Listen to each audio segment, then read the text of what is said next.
క్రమపరచే జీవితం, వాక్యం ద్వారా బలపరచే జీవితం. వాక్యం తప్ప అటు ఇటు మనం ఏం చేయకూడదు. ఇక్కడ అందుకే చెప్తున్న మాట ఏంటంటే, ధర్మశాస్త్రం అంతటి చొప్పున చేయవలను. నీవు నడుచు ప్రతి మార్గమున చక్కగా ప్రవర్తించినట్లు నీవు దాని నుండి కుడికి కానీ ఎడమకు కానీ తొలగకూడదు. ఎవరో చెప్పారు అని కాదు. మొదటిగా దేవుని వాక్యానుసారమైన సంఘము జరిపించబడాలా. రెండోదిగా ఆయన అంటున్నాడు, నడిపిస్తున్న నీవు నువ్వు కూడా జాగ్రత్తగా ఉండాలా.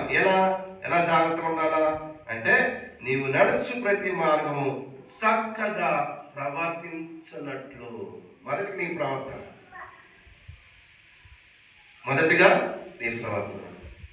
తిమోతికి ఏం చెప్పాడు? మొదటిగా నీవు మాదిరిగా చెప్పు. నీవు మాదిరిగా ఉండాలా. యవనస్తుడు నేను ఎవరు తృణీకరించకుండా నువ్వు మాదిరిగా ఉండవు. ఏ విషయములు?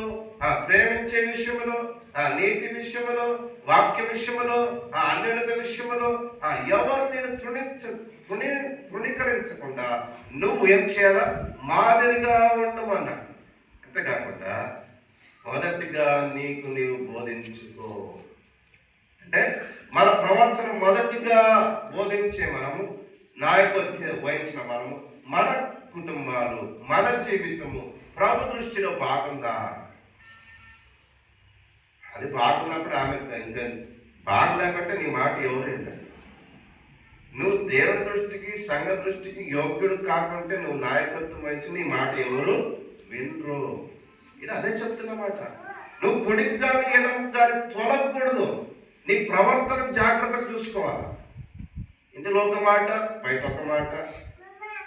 ఇంట్లో చూస్తే బూతులు, గుడికి వచ్చే స్తోత్రాలు అన్నీ పక్కన పెట్టుకోండి. ఇంట్లో ఒక్క రాత్రి ఉన్నావా? సంఘంలో అలాగే ఉండాలా, ప్రజల ముందు అలాగే ఉండాలా. నీ నోటిలో మంచి మాటలే రావాలా, మంచి విషయాలే రావాలా. నువ్వు జాగ్రత్తగా ఉండాలా. నీ ప్రవర్తన బాగుండాలా. నువ్వు కుడికి కానీ ఎడమకు కానీ తిరగకూడదు, తొలగకూడదు. యెహోషువకు చెప్తున్న రెండవ జాగ్రత్త ఏంటంటే, నువ్వు ఏం చేయాలి? మొదటిగా ధర్మశాస్త్రం అంటే వాక్యానుసారమైన సంఘము నడిపించబడాలా. రెండవదిగా నీవు ప్రవర్తన బాగుండాలా. కొడికి కానీ ఎడమకు కానీ తొలగిపోకూడదు. 8వ వచనం చెప్పాడు ఏమంటే, ఈ ధర్మశాస్త్ర గ్రంథమును నీవు బోధింపక తప్పిపోకూడదు. దేవుని వాక్యం బోధించాలా కదండి, తప్పిపోకూడదు. దానిలో రాయబడిన వాటన్నిటి ప్రకారము చేటుకు నువ్వు జాగ్రత్త పడాలి. నువ్వేం చేయాలా? నువ్వు నాయకత్వం వహిస్తున్నావంటే నువ్వేం చేయాలా? మొదటిగా ధర్మశాస్త్రం అంతటే చొప్పున చేయాలా. రెండోదిగా నువ్వేం చేయాలా? నీ ప్రవర్తన చక్కగా ఉండాలా. మూడోదిగా ఏం చేయాలా? నువ్వు బోధించాలా. నాలుగోదిగా ఏం చేయాలా? వాటి ప్రకారము నడుచుకోవాలా. ఐదోదిగా ఏం చెప్పాడు? దీవారాత్రములు దానించినలా నీ మార్గమును వర్తిల్ల చేసుకుని చక్కగా ప్రవర్తించి. ఈరోజు నాయకత్వం వహించిన వారికి కాదు కానీ సంఘముగా మనమందరము యాజకులు కదండి. మనం సంఘముగా మనం ప్రతి ఒక్కరికి బాధ్యత ఉంది, బరువు ఉంది. మనం యాజకులు, స్తోత్రాలు అర్పించేవారు, స్తుతించేవారు, పాడేవారు, ఇంకేముంది పని చేసేవారు. మనమందరం నాయకులమే. ఏ దృష్టిలో? యాజకులుగా అంటే ప్రభును ఆరాధించే దృష్టిలో చూసిన మనమందరం యాజకులమే. అయితే మన ప్రవర్తన ఎలా ఉండాలా? బహు జాగ్రత్తగా ఉండాలా.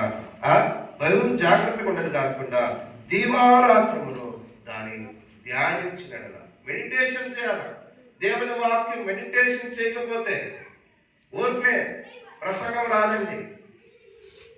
దేవుని వాక్యం ఊరికే రాదు. దీవారాత్రములు మెడిటేషన్ చేయాలా, ధ్యానించాలా, మెమరీ చేయాలా. అలాగ చేస్తే మాత్రం దేవుడు ఏం చేస్తాడు అన్నాడు? అలాగ చేసినలా నీ మార్గమును వర్ధిల్ల చేసుకొని చక్కగా ప్రవర్తించి.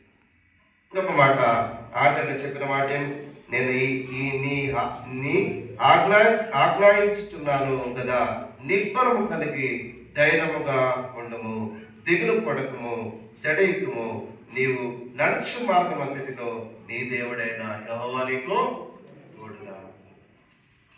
ప్రియ సహోదరి సహోదరులారా, నిజంగా మనం నడుస్తుండేది, మనం నడవబోయేది ఎలాగా? ఆయన చూపించు ఆ మార్గంలో మనం నడవాలి. మన ఇష్టానుసారం వద్దండి, మన ఇష్టానుసారం ఆలోచన వద్దు. మనం ఆయన బోధించినట్లుగా, ఆయన చెప్తున్నాడా, ఆయన వాక్యం చెప్తుందా, మన ప్రవర్తన బాగుందా, మన జీవితం బాగుందా, మన పరిశుద్ధంగా ఉన్నామా, నీతిగా ఉన్నామా, బుద్ధులు లేకున్నామా, మంచి ప్రవర్తన ఉందా, అటు ఇటు తిరగకుండా ఒకే దాంట్లో ఉన్నామా, లేకపోతే అన్నింటిలో కలిసిపోయామా?